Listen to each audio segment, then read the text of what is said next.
Welcome to the Relationships Decoding Podcast. All right, so you know you're here because you really want to get to the heart of things, right? Like really understand what's going on without getting lost in the weeds. Exactly. And I think that's what we're going to do today with this piece. The tone you use with your child shapes their cognitive and emotional intelligence.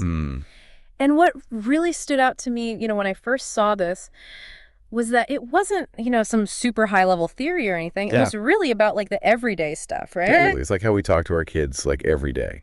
Yeah. The nitty gritty. And I know we both found this so interesting. Yeah. I think what's so interesting is that this piece really gets back to basics. Yeah. It's not about like the newest parenting trend. Right. Or, the best new gadget or, the best educational toy or anything like that. It's really about something much more fundamental to parenting. Yeah. It's about our voice. It's about our tone. Yeah. And how powerful that is. And it's so interesting, too, because it brings up this idea right at the beginning that like a kid's success isn't really just about, good grades or, how well they do in school. It's about who they become as a person. Yeah, exactly. It's about their character and their personality and their EQ and their, it's about all of that. Totally. So let's jump into this. I mean, the piece talks about how important tone is, right? Like the tone of voice that we use with our kids is like foundational to everything else. Yeah. And, it's interesting because tone, it's almost like a hidden language, right? Yeah. Because it communicates so much more than just the words that we're saying. Right. It communicates, our emotions, how we're feeling in that moment. It communicates, our expectations for our child. It communicates, all these subtle things. And I think this piece really nails it when it says that like successful parenting is all about these tiny little interactions, these everyday moments. Yeah. And it's through these moments that we build, our kids' moral compass and their sense of ethics and, what it means to live a good life. Yeah. And I think it's easy to underestimate how powerful those little moments can be, Totally. Because it's like they're happening all the time, right? It's like this constant kind of undercurrent to our relationship with our kids. Yeah. So the first specific tone that the piece talks about is a tone of trust. Okay. And this one really resonated with me because I think deep down, like all kids want to know that their parents believe in them. So why is that so important? Like, what does it do for a kid when they feel trusted by their parents?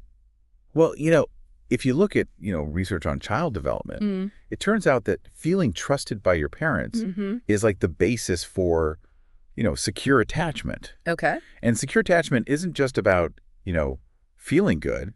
It actually has huge long-term consequences. Yeah. Like kids who have secure attachment, they tend to be more resilient. They tend to have better relationships throughout their lives. So, this example from the piece about the kid who wants to play badminton, right? They say, honey, with dedication and practice, you'll master badminton. Yeah. And it's not just about the badminton. It's about instilling this belief in the child that they can learn new things, right? That they can overcome challenges and that they can achieve their goals. Yeah. It's really about, building that self-confidence. Yeah. Yeah. And then they contrast that with the sarcastic tone, Right. Like you with your fleeting interests want to play badminton. I mean, ouch. Right. It's like a little dagger to the heart. It's so subtle. Right. But these little subtle jabs, they can really wear down a kid's self-esteem. Because they communicate this lack of faith in the child's abilities and intentions. Yeah. And, if a kid hears this kind of tone over and over again, it can really erode their self-belief. So I think the big takeaway here is that our communication with our kids should be based on this unwavering trust in their potential. Okay, so moving on, the piece then talks about a tone of respect. And I think this is especially important as kids get older. Because they start to develop their own opinions and their own desires. Right. And the piece points out that around age 2 or 3, kids really start to become aware of themselves as individuals. And so when they have a different opinion than us, it's not necessarily because they're trying to be defiant. Right. It's just because they're growing and they're becoming their own person. Exactly. So the piece gives this example of a kid who wants to play with friends instead of doing their English homework. Right. And the parent says, "You're becoming increasingly disobedient. If you don't study, what will you amount to?" Oof. Yeah, that's tough. I know, right? And the problem with that kind of tone is that it immediately turns the situation into a power struggle. Right. And it also makes the kid associate learning with something negative. Yeah, it's like you're shutting them down before they even have a chance to explain themselves. Yeah, and it's creating this adversarial relationship around learning, which is the last thing we want. Right. So instead, they suggest using a respectful tone like, you can play for a bit, but remember to study English afterwards. And that kind of tone, it acknowledges the kid's desire to play, but it also sets a clear boundary. Yeah. And it communicates to the child that you value their feelings and their perspective. Yeah. Even if you don't necessarily agree with their choice in that moment. And it encourages cooperation too, right? Absolutely. Because the kid feels like they've been heard. Exactly. And that their opinion matters. It's about guiding them. Yeah. Not dictating to them. Okay, so the next point is about a tone of negotiation. Okay. And I think this is one where a lot of parents struggle, Yeah. Because it's so easy to just tell our kids what to do. Yeah, it's easier sometimes. Yeah, and sometimes we're just like, short on time or whatever, and it's like, just do this. Totally. But this piece really emphasizes that kids, even from a young age, have this sense of self-respect, and they need to feel like their viewpoint is being considered.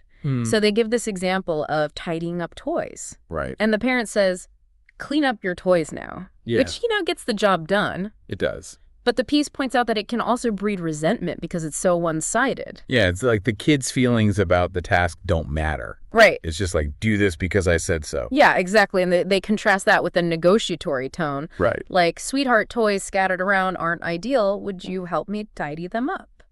And it's such a small change in wording. Yeah. But it makes such a huge difference. Yeah. Because it shows respect for the kid's autonomy and invites them to collaborate. Yeah. And it makes them feel like their participation is valued. Yeah, it's like you're on the same team. Exactly. Working together. And that's what builds a strong relationship. Okay.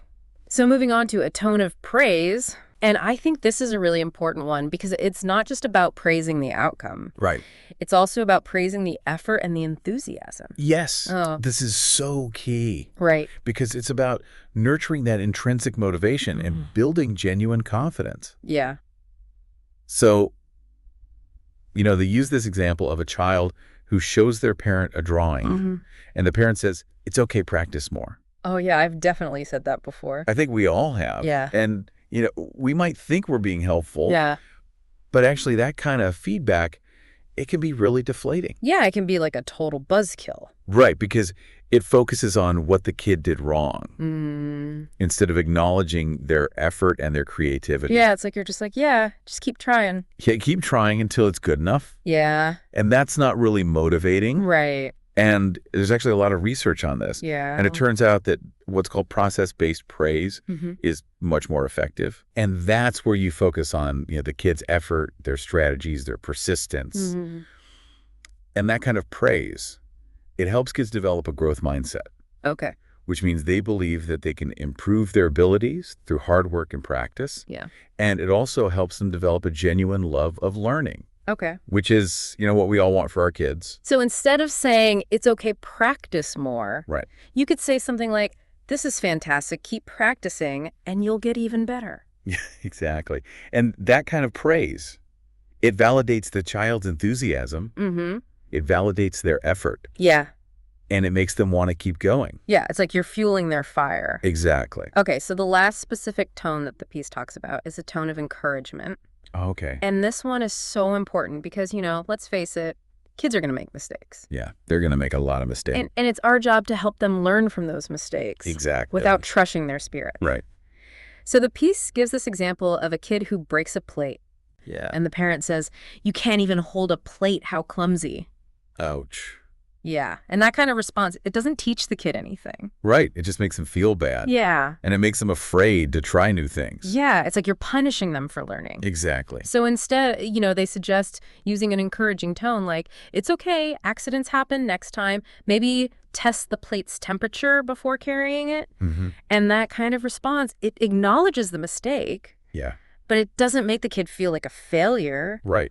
And it also gives them some practical advice for the future. It's like you're turning the mistake into a learning opportunity. Yeah, exactly. And that's so important because, life is full of mistakes. And we want our kids to be able to bounce back from them. Yeah. And to learn from them.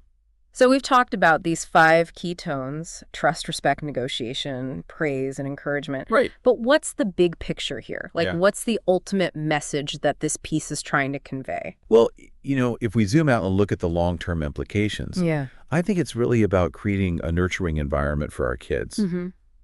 And, the piece emphasizes that it doesn't matter how much money you have or Yeah. what kind of house you live in. Yeah. What really matters is the guidance that we give our children. Mm-hmm. And it's our responsibilities as parents to help them develop those essential qualities Yeah. of empathy and respect and integrity. Yeah. And, it's not always easy. No. It takes a lot of patience and self-awareness, Yeah. but it's so worth it. Yeah. Because these qualities, they're the foundation for a happy and successful life.